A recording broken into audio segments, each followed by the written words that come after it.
बजाय सीने के आंखों में दिल धड़कता है, ये इंतजार के लम्हे अजीब होते हैं। आप लोग बहुत देर से जिस शख्सियत का इंतजार कर रहे थे, एक ऐसी शख्सियत, एक ऐसा मोहतरम मुक़्तदर बाकमाल शायर जिनके बारे में मैंने शुरू में काफी कुछ बताया था और आपने अंदाजा भी कर लिया होगा, लेकिन मैं शायरी के हवाले से अगर उनका तारुफ कराऊं तो आज दुनिया का कोई ऐसा मुल्क नहीं है जहां उर्दू लिखी पढ़ी और बोली जाती हो और वहां AM तुराब साहब की आवाज न गूंज रही हो। क्या बात है। 41 फिल्मों में उन्होंने गाने लिखे हैं, बहुत बड़े बड़े फिल्मों ने सुपरहिट वो किया, उनके गाने सुपरहिट हुए। कई फिल्मों में उनको अवार्ड से नवाजा गया और ये जज्बा, ये हौसला जो तुराब साहब में है बहुत कम लोगों को नसीब होता है। आज वो सेंसर बोर्ड के सदस्य भी है और आप देखिए कि बहुत से लोग मर जाते हैं, उन्हें सेंसर बोर्ड की सदस्यता नसीब नहीं होती। लेकिन जहां तक फन शायरी का ताल्लुक है, एक ऐसा हसास और बाशऊर फनकार जिसके फिक्र और फन की रोशनी आज कश्मीर से लेकर कन्याकुमारी तक पूरे हिंदुस्तान में और हिंदुस्तान की सरहदों को पार करके बैरून ममालिक में भी बहुत दूर दूर तक फैल गई है।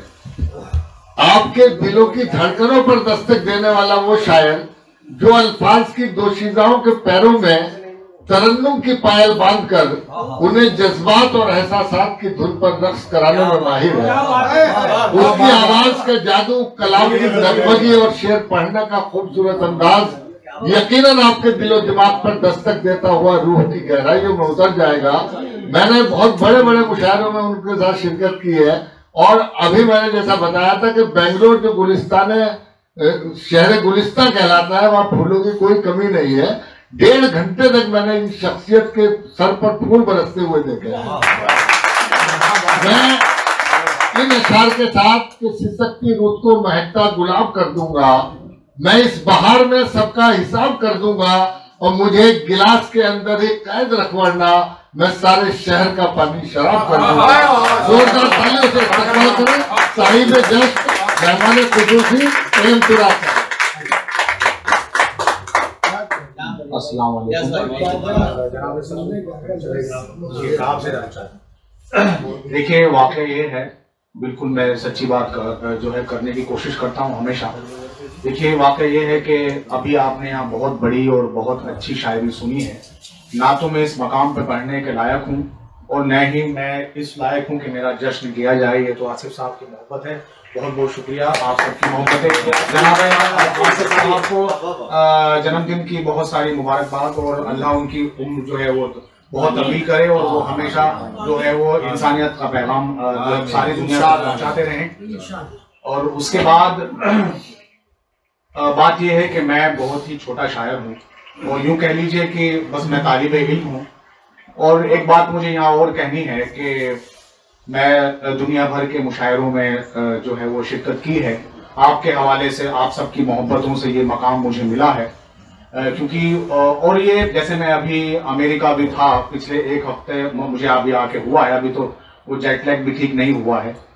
मैं अभी पीछे बैठा हुआ, नींद भी आ रही थी। तो वाकया ये है कि दुनिया के बड़े बड़े मुशायरों में शिरकत की है मैंने, लेकिन ये महफिल जो है ये उन मुशायरों से इसलिए कहीं अहम है क्योंकि ये मेरे घर की महफिल है। क्या बात है। मैं अपने लोगों में पहली बार मैं पहली बार मुजफ्फरनगर में जो है वो शेर पढ़ रहा हूँ किसी नशिस्त में या किसी मुशायरे में। इससे पहले जनाब आसिफ साहब ने मुझे एक बार बुलाया था 2016 में, मुझे उन्होंने बड़ी इज्जत दी थी। और उसके बाद ये मेरी पहली महफिल है। मैं इस बात का, मुझे हमेशा इस बात की ख्वाहिश रहती है कि मैं जहाँ का रहने वाला हूँ मैं उस शहर में जाके कुछ पढ़ सकूँ, उन लोगों को ये बता सकूँ कि मैं आज जो कुछ भी हूँ वो आप सबकी वजह से हूँ, अदरवाइज मैं कुछ नहीं होता। और एक बात मैं यहाँ और बता दूं कि मैं बिल्कुल अपने, जब मैं यहाँ रहता था इब्तदाई दौर में, तो मैं जब उर्दू, चूंकि मैं हिंदी मीडियम से पढ़ रहा था, तो मैं उर्दू जब मैं शायरी करने लगा, कोशिश करने लगा, शायरी तो मैं अभी भी नहीं कर पाता हूँ, मैं कोशिश कर रहा हूँ। तो मैं उर्दू सीखने के लिए जिस मदरसे में जाता था, मेरे गाँव में एक छोटा सा मदरसा था, और आज उस मदरसे में जो उस वक्त उस्ताद थे जनाब कारी महराज साहब, मैं उनसे उर्दू पढ़ता था, वो यहाँ बैठे हुए। आपने लगाया था वो आज देखिए यहाँ तक पहुँच चुका है, आपकी दुआओं का और आपकी मोहब्बतों का। बहुत शुक्रिया, आप यहाँ बैठे हुए हैं जी, बहुत अच्छा। हमारी तरफ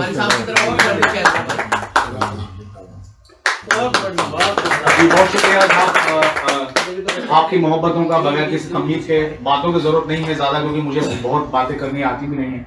मैं सिर्फ आप तक अपने काम के जरिए से ही पहुंचना चाहता हूं, वही बेहतर होगा।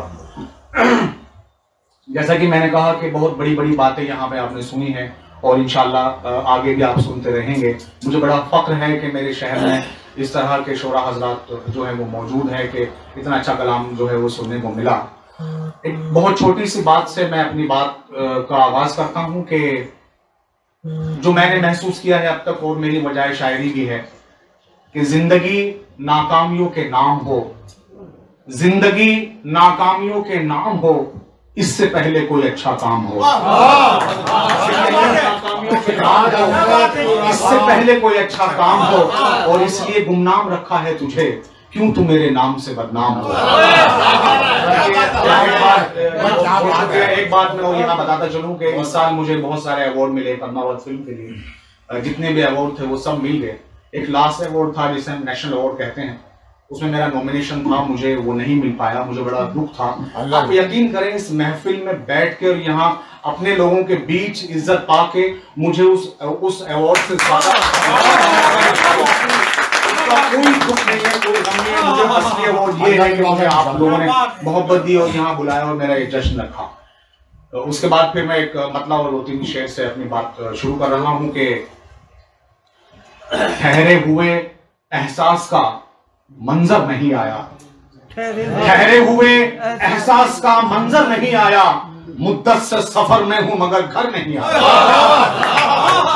मुद्दत से सफर में हूं मगर घर नहीं आया। और शेर देखें कि ऐ शिद्दते रफ्तार जरा थम के अभी तक, ऐ शिद्दते रफ्तार जरा थम के अभी तक, रस्ते में कोई मील का पत्थर नहीं आया, रस्ते में कोई मील का पत्थर नहीं आया। और शेर देखें कि रूठा वो किसी रूह की मानिंद बदन से, रूठा वो किसी रूह की मानिंद बदन से, एक बार जो बिछड़ा तो पलट कर नहीं आया।